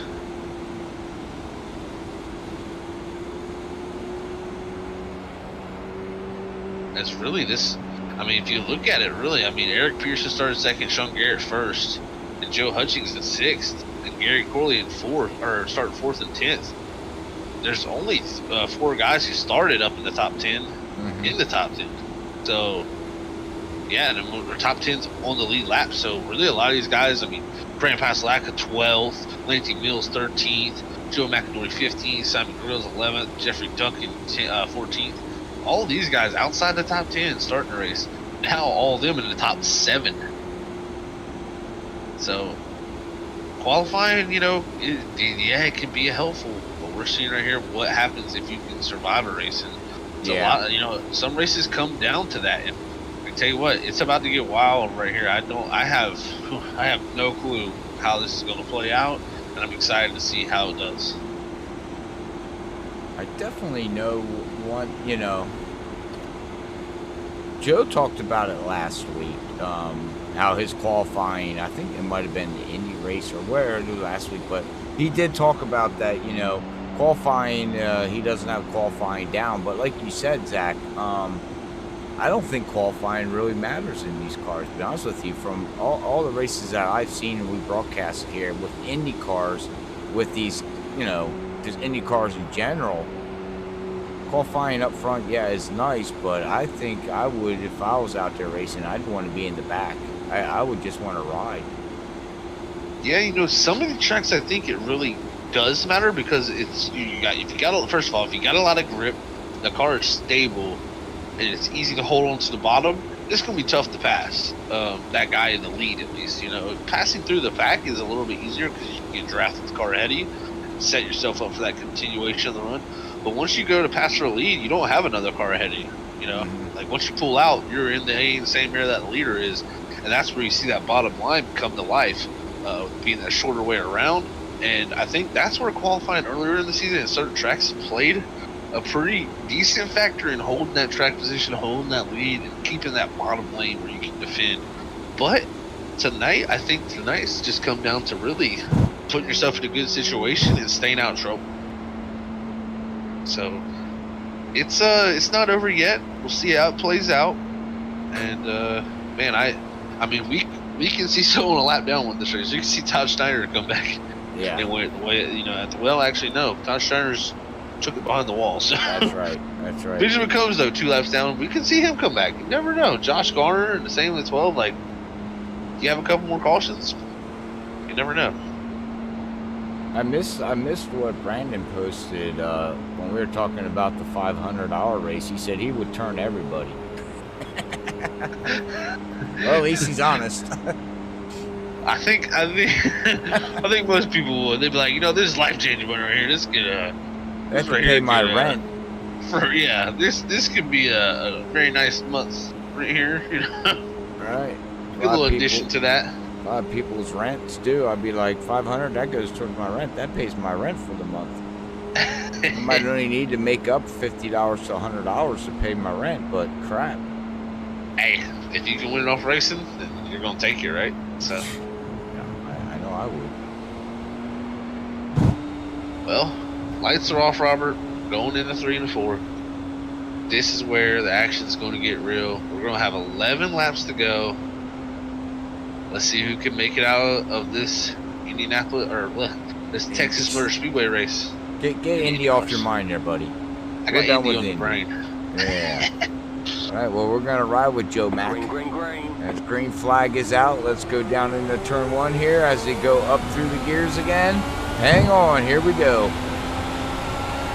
Yes, sir, Joe McAdory. Look at a good restart from him right as we ride on board. Got the top 3 in front of him as he slots into 4th around Lancey Mills.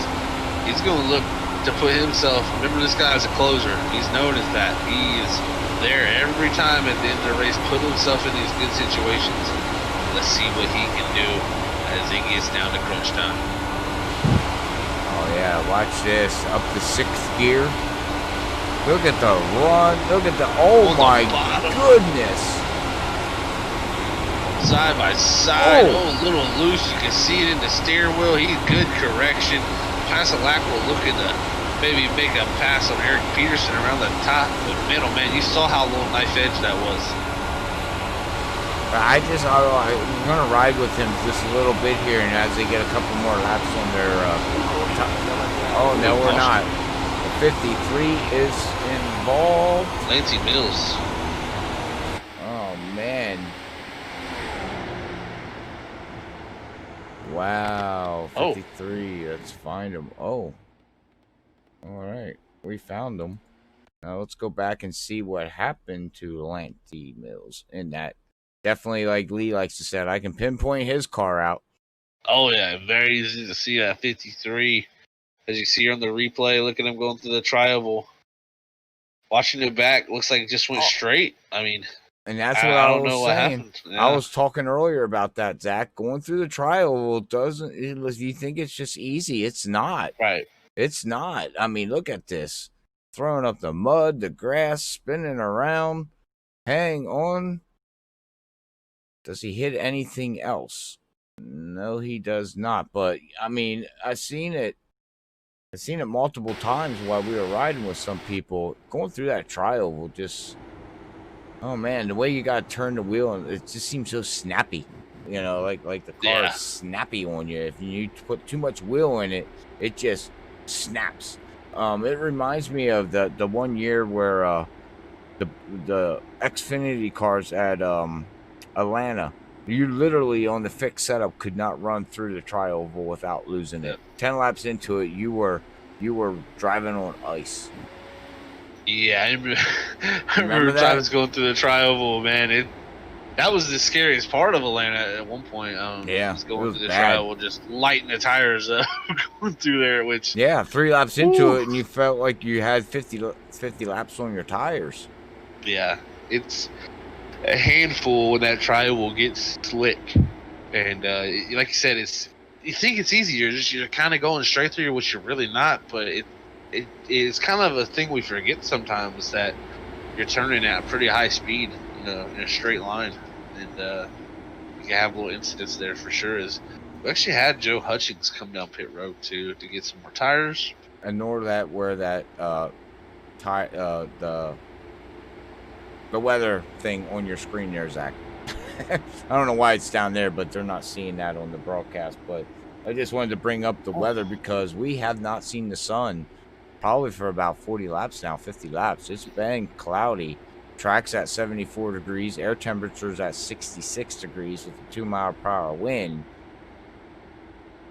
You would think it would give more grip. It's cooler. Yeah. More sun, but the cars are not acting like that. It's a little different personally now on iRacing, with these tires, the heat of the tire becoming a pretty big factor now with grip level, and just doing a lot of road to pro setup building. We've had times definitely where it's been looser on the cold track. The speeds are higher, you're carrying more speed, so you're at more of the limit of the tire. And then also, the tire just doesn't seem to warm up as quick without that heat being in the racetrack. So it takes a little more time to get that little bit of heat in there. And definitely it's different than it used to be. It used to be automatically, if it was cold outside or it was overcast, you automatically were tight. Like, it was just all of a sudden your front end had super, or your front end had no grip and your rear end had a lot.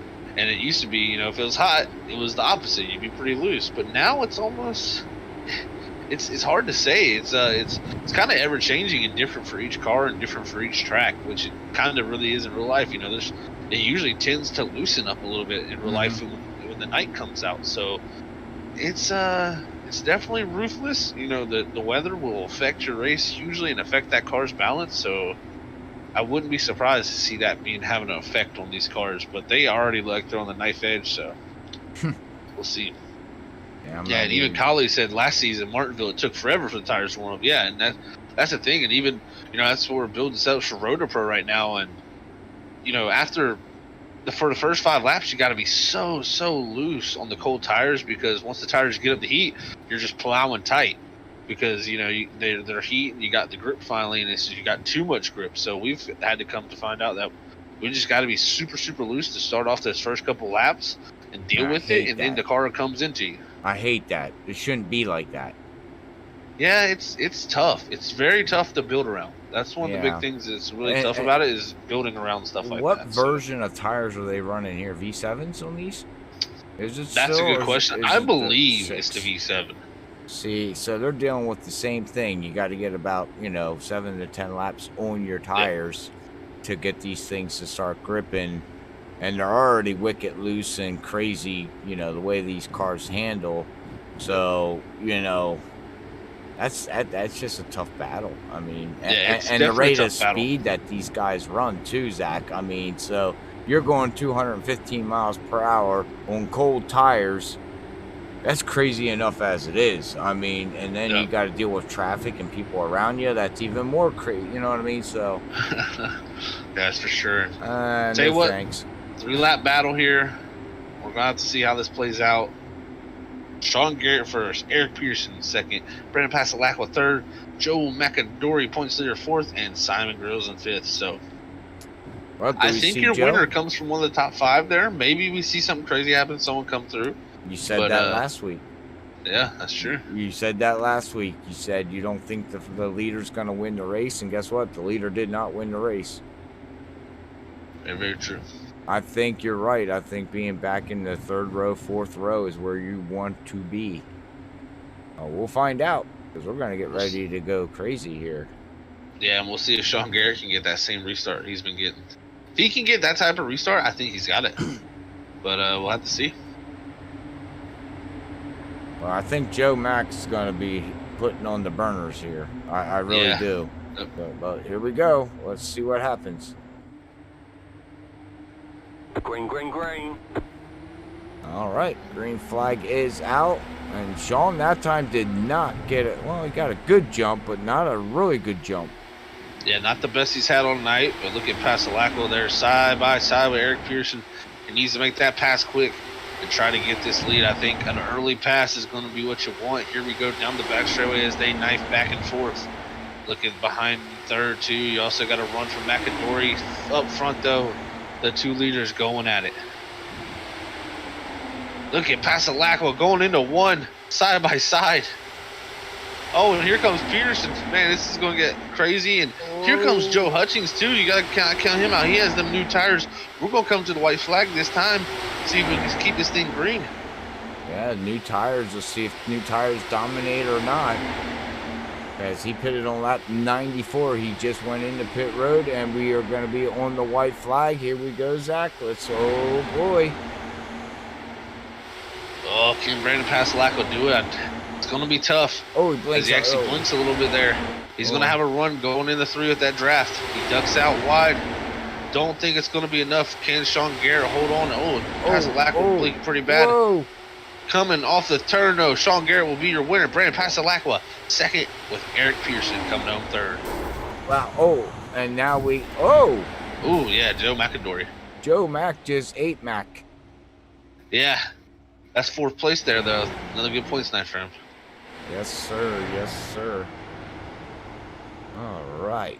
Well, we'll get ready to have our post-race interview here when we get, let's see here, Sean Garrett up in the booth. We got Brandon Pasalacqua coming into the booth, and then we got Eric Peterson finishing third. So we will have our post-race interviews coming up here very shortly as John's going to burn it down there with that number 17 IndyCar. Nice looking paint scheme. I like the red, black, and white. That just looks beautiful to me. But all right, well, we'll be right back. Give us about 3 minutes, and we will have our post-race interviews here at Freaky Fast Broadcasting.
Cool.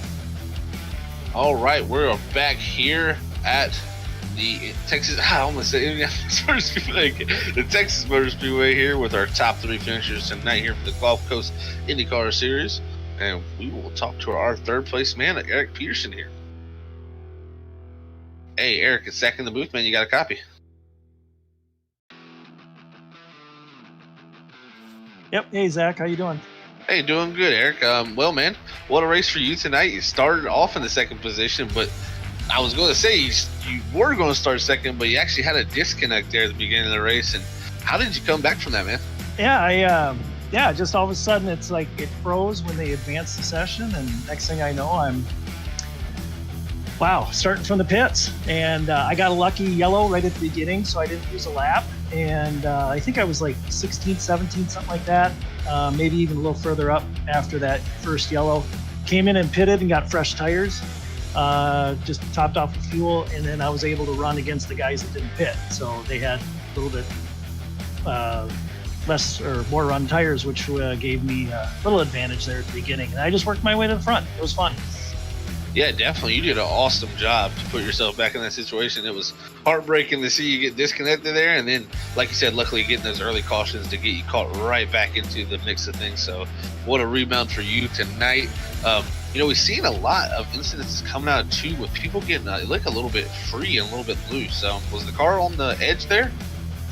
Car was on the edge for probably the first 50, 60 laps, where you just had to lift a little bit coming out of 2, just to breathe it just a hair to get out of 2 without having the loop back end go around on you.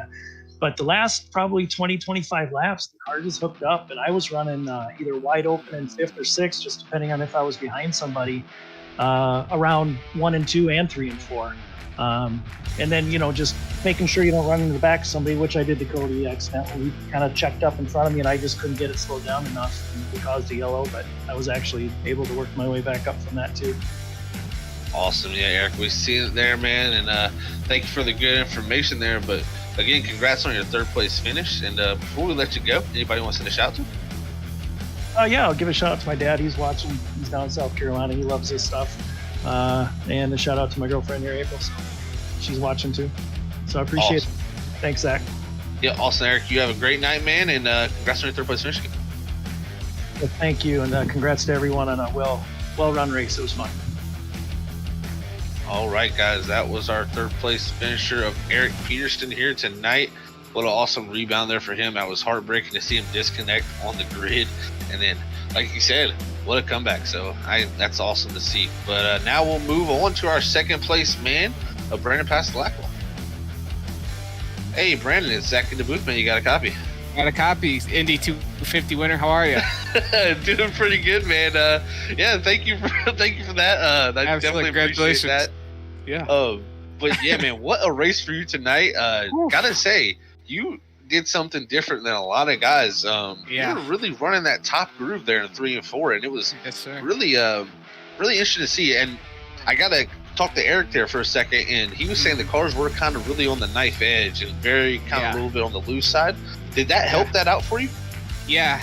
So we were practicing a few times this week, and I don't know if it was race conditions or what, but we all could just wrap around the bottom fine and not get loose. And then we go into the practice session for the races, and the cars are extremely loose. And I kind of thought back to all my stock car driving, what I try to do if that happens. And going up a little bit closer to the wall helps a little bit with that corner exit and holding on to the throttle. So I tried that late in practice, and then I started to notice that I was making up a lot of speed and gaining a lot of momentum off the corner exit on everybody. And I was like, well, I'm going to stay up here until it doesn't work anymore. Unfortunately, it hurt me a little bit. Sean Garrett learned how to work that middle line better, shorter distance around the track, and he was able to keep up good speed. But yeah, it was a lot of fun ripping it up there, but it was based out of necessity more than it was anything else, just to keep the car on the track. Yeah, definitely. It looked tough down there on the bottom. A few guys, you can see it all night, just trying to, like I said to Robert, when these things go, they go. So they go. Yeah, it's not very easy to catch. So great job, finding something different to make work and getting yourself up into 2nd position, man. What a race for you again here tonight. I appreciate it. Was there any chance you think you could have got Sean?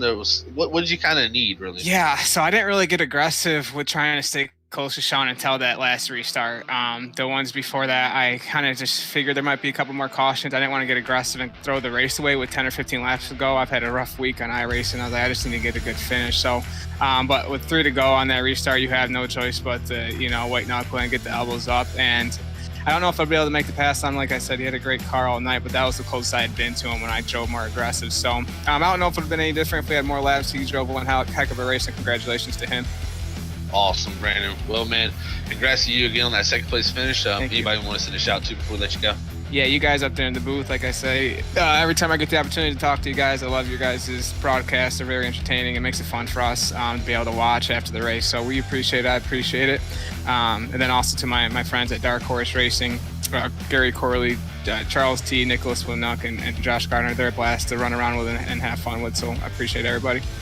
Awesome, Brandon. Well, again, man, congrats on that second place finish. Thank you for the kind words as always, man. And Yes, sir. hopefully we'll catch you next week up here in the podium again. Sounds good. Thank you. Appreciate it, guys. Yep. All right, that was our second place finish there. Brandon Pasalaco in the 23 here, guys, tonight at Texas Motor Speedway. And now we'll move on to our first time winner here at the Gulf Coast IndyCar Racing Series, Sean Garrett. Hey, Sean, it's Zach in the booth, man. You got a copy? Hey, man, how's it going? Oh, it's going good, man. Well, how's it feel to get your first win of the season here? Man, I can't describe it. It feels awesome. Yeah, definitely a great night for you here tonight, Sean. One thing I noticed that you made really work that a lot of guys were having tough was the bottom. How much did you work on that coming into tonight's race, and how did you make it work so good, man? Oh man, it's so hard to describe. It's very different from the practices that I ran, and it was so much slicker because the track was I think it was about 20 degrees cooler, which is it makes the tires cooler with all the cautions, and it was really, you had to have speed. If you didn't have speed, you were getting loose in the turns, and that's what was causing, in my opinion, I didn't see some of the cautions, but in my opinion, I would think that speed has something to do because it's the way the track is. So yeah, definitely. We've seen some big moments for you two up front. You had some amazing restarts, getting those gaps, but actually had that one moment where you did lose it and actually were able to keep it out of the wall. How scary was that? Oh, that was terrifying, man. I thought as soon as I spun out, I thought there's no way I'm gonna be able to get back up to the pace that I was running. And then after probably 15 seconds or so, I just sat back in my seat, and I was like, this race isn't over. I could still definitely try to make a top 5 or even go for the win. And that's what I did. Yeah, man, you did a heck of a job here tonight, bringing it back after that incident. And gotta say, that was a great job not getting into anything. It's tough to spin these things here at the speed they are and not hit anything. So you gotta pat yourself on the back for that one. And in 2 weeks now, we head to Kansas. How you feeling for Kansas, man? Oh man, Kansas. I'm feeling good about that. I'm hoping I could do really well there, and we'll have to see. Definitely have to see how it all plays out. So. Yeah, for sure. Well, great run tonight, though, man. Getting your first win of the season, and that should help you a little bit there in the points to move you up a few positions. So great stuff, and hopefully you can carry that momentum into next week. But again, congrats on that first victory here tonight. Before we let you go, anybody want to send a shout out to? Oh yes, I'd like to make a shout out to Joe Hutchins and Teed for making this this whole league possible, and my 62 Designs, who made my car. They make awesome paint schemes. Excuse me. And they're really great at what they do.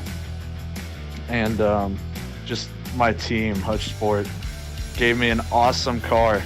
Man, they just worked with me and was able to get me a race winning car. So shout out to them. Yeah, awesome, man. What a good job tonight there, bringing home your first win, and congrats again on that. And we'll catch you hopefully here in 2 weeks again on the podium, man. All right, man. All right, guys, that was our victory lane with Sean Garrett in the 17 here, bringing home his first win of the season here at Gulf Coast IndyCar League for Hutch Sport Racing. So back-to-back wins for Hutch Sport there tonight, or for their team here in the league. So awesome stuff to see from them. And that should also help them out in the points. And also, Robert, I was going through here looking, and as this is our seventh race of the season, that's our seventh different winner. Yeah. So through 7 races, nobody has gone, got another win. So, wow, it's all over the place, and this championship ain't over yet. It's very, very tight. Well, in 2 weeks, like you said, we head to Kansas. So, will we see an 8th different winner? Right. I don't want to put a book on it, but if Eric shows up, I would imagine he would be one of them guys that could probably make it 8 in a row. Eight different winner at Kansas if he shows up. So, well, tune definitely in. Could happen. I was gonna say, it'll be in 2 weeks. There'll be something posted on Freaky Fast Facebook page. So we'll see if we have 8 different winners in it, and can we go all season with different winners? Wouldn't that be something? That'd be crazy. I don't think there's a league out there that's ever done that. That would be. In my time running league stuff, there's very few times where I've seen people. Usually you see a few guys just rack up a few at least, right? And it's cool to see it just so spread out. Yeah. Yeah, I agree. So, all right, well, we'll be live in 2 weeks, but let's run through the unofficial results here real quick before we get ready to sign off here tonight, Zach, if you don't mind, and then we'll get ready to pack our stuff up here. So, here's your unofficial results here tonight with Gulf Coast Indy Series here at Texas Motor Speedway. Awesome stuff. Yeah, Sean Garrett bringing home the win here tonight in that 17, his first victory. Brandon Pasalaco will bring it home in second. Eric Peterson third. Joe McAdory fourth. Simon Grills is fifth. Sixth will go to Joe Hutchings. Seventh is Gary Corley. Eighth on the last car on the lap is Jeffrey Duncan. Ninth will go to Josh Garner. 10th is Benjamin Cones. 11th, Josh Apollos. 12th is Lanty Mills. 13th is Todd Schneider. 14th will go to Charles Teed. 15th, Cody Bullock. 16th is Max Davies. 17th, Nicholas Winook.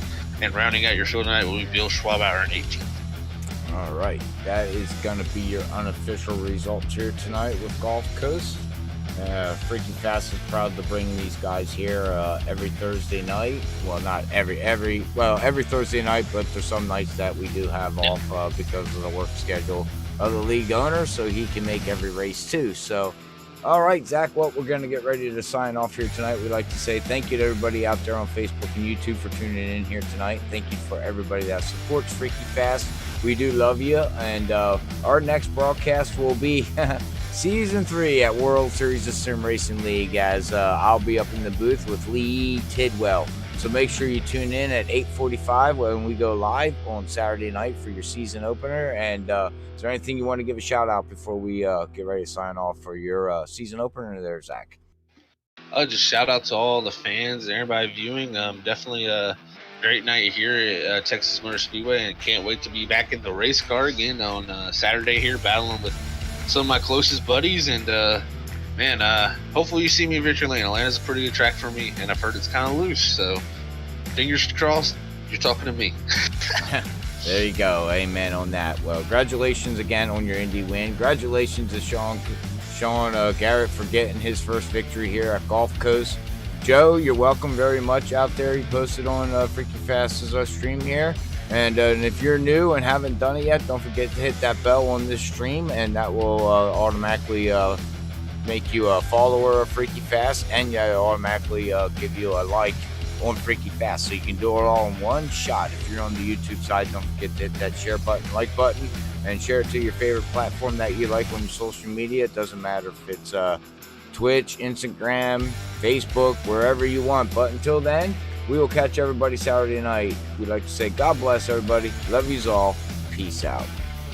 Later, everybody.